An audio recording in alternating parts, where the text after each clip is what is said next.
अब देखिए partial differentiation का एक और पार्ट है, homogeneous function in two variable. तो इसका इस्तेमाल हमें कहीं करना है, इसलिए हम बात कर रहे हैं।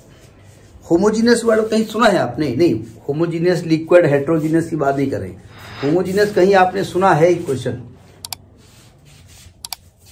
आपको याद होगा, जब क्लास 12th में जब डिफरेंशियल इक्वेशन आई थी तो वहां होमोजीनियस डिफरेंशियल इक्वेशन पढ़ाई गई थी, है ना? याद है ना? लगभग वही है।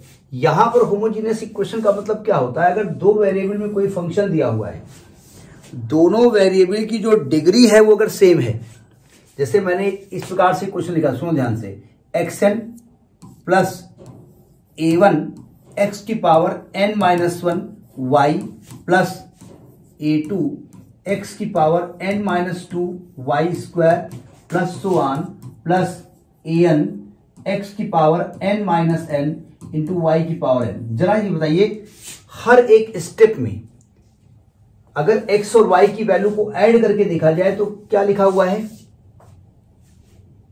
n लिखा है ना। इसको होमोजीनियस इक्वेशन कहते हैं। यानी होमोजीनियस का मतलब होता है कि each term of the expansion या expression involving x and y total power should be n। इसको मैं फिलहाल नाम f(x, y) दे देता हूं। समझ में बात नहीं आई? अब क्वेश्चन ये उठता है कि भैया इसको समझा कैसे जाए होमोजीनियस है? तो होमोजीनियस पहचाने के दो तरीके हमारे पास हैं। जरा सावधान में उन तरीकों को आपको बताने जा रहा हूं। देखो, पहला तरीका मैं बता देता हूं, दूसरा तरीका बता देता हूं। फर्स्ट वे देखिए क्या होता है। ये fxy लिखा हुआ है, सुनो ध्यान से। सबसे पहला काम, आप इसमें x की जो अधिकतम पावर है उसे कॉमन ले लीजिए। ले सकते हैं ना? ये y की कॉमन ले, जो आपकी मर्जी हो, क्योंकि x पहले पढ़ रहा है। मैंने x की मैक्सिमम पावर कॉमन ले लिया। तो यहां क्या बचेगा? 1 बचेगा प्लस a1। यहां क्या बचेगा जरा बताइए? यहां y अपान x बचेगा। अगले स्टेप में क्या बचेगा? y अपान x की पावर 2 बचेगा। और लास्ट में क्या बचेगा? y अपान x की पावर n बचेगा। यानी अगर आप इस प्रकार से इसको चेंज कर लेते हैं, यानी कि कुछ इस प्रकार से आ जाए, f(xn) f(y) अपान x लिख सकते हैं, इसको लिख सकते हैं ना? तो अगर इस प्रकार से आप चेंज कर सकते हैं तो ये होमोजीनियस इक्वेशन होगा, और जो x की पावर होगी ना उसे डिग्री कहेंगे। समझ में आई बात? नहीं आई? पहला ये तरीका होता है। अब जो तरीका आपके मन में आए वो यूज कर सकते हैं, ठीक है? पहला तरीका समझ में आ गया। सेकंड तरीका क्या होता है? भाई इसको होमोजीनियस शो करने का, नोट कर लिया है ना? बता दिया करना, बहुत जल्दी रब करते हैं। सेकंड तरीका ये है, सुनो ध्यान से। x की जगह आप लिख दो लैम्डा x, और y की जगह आप लिख दो लैम्डा y। तो यहां क्या बनेगा? ये f लैम्डा x हो जाएगा, ये लैम्डा y हो जाएगा। जरा सावधान, जब आप लैम्डा x लिखोगे तो ये लैम्डा की पावर n x की पावर n आएगा। सही कहा मैंने?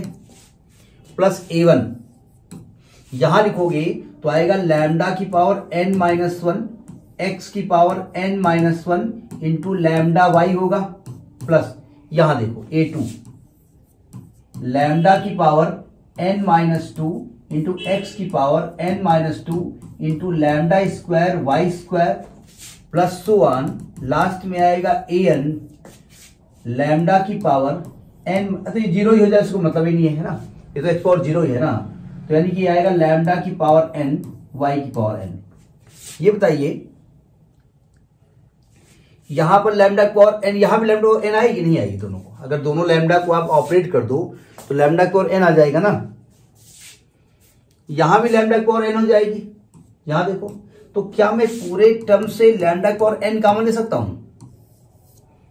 तो अगर मैं कॉमन ले लूंगा तो क्या बचेगा? x की power n plus a1 x की power n minus 1 y plus a2 x की power n minus 2 y square plus so on plus an x की power n minus n into y की पावर n। क्या दोबारा ये वही fxy आएगा नहीं आएगा?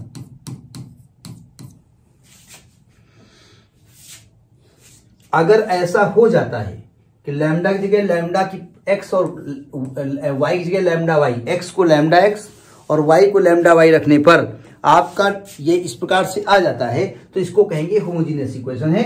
और जो लैम्डा की पावर n है ना, ये डिग्री आएगी, इसकी जो डिग्री है वो n कहलाएगी। समझ में बात आई कि नहीं आई?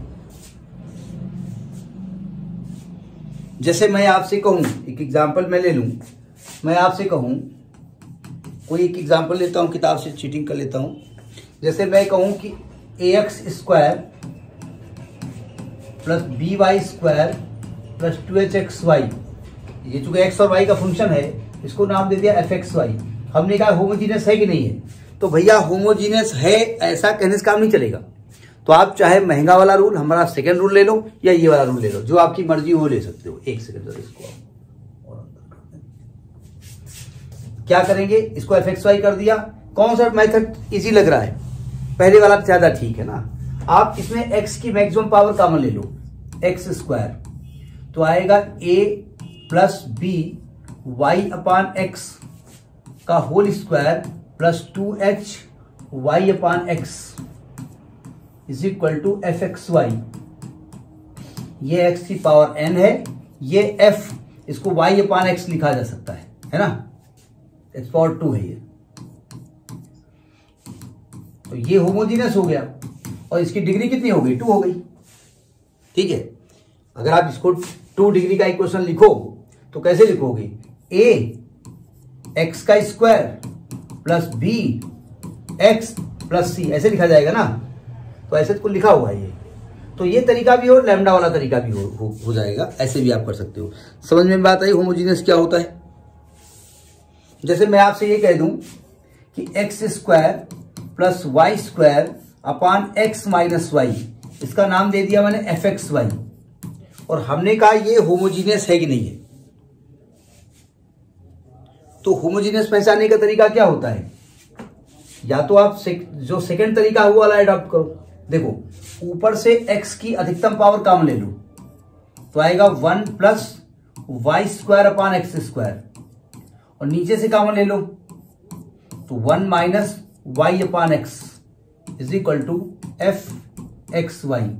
ये x की पावर 1 हो जाएगा, और 1 plus y square upon x square upon 1 minus y upon x is equal to f x Y.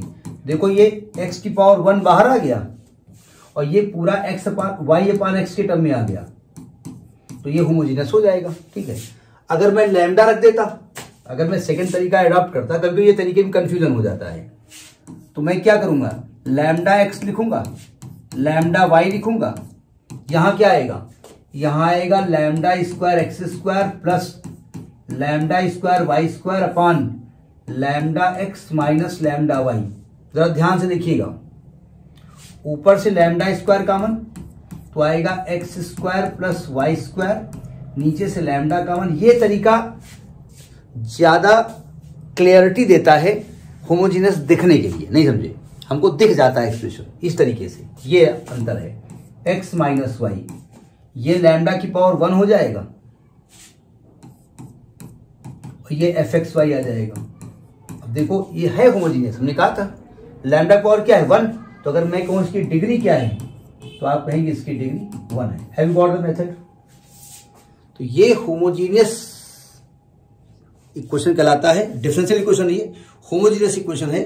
पहले इसको पहचानना पड़ेगा, तब किसी कंसेप्ट को आप पढ़ेंगे। नोट करिए इसको।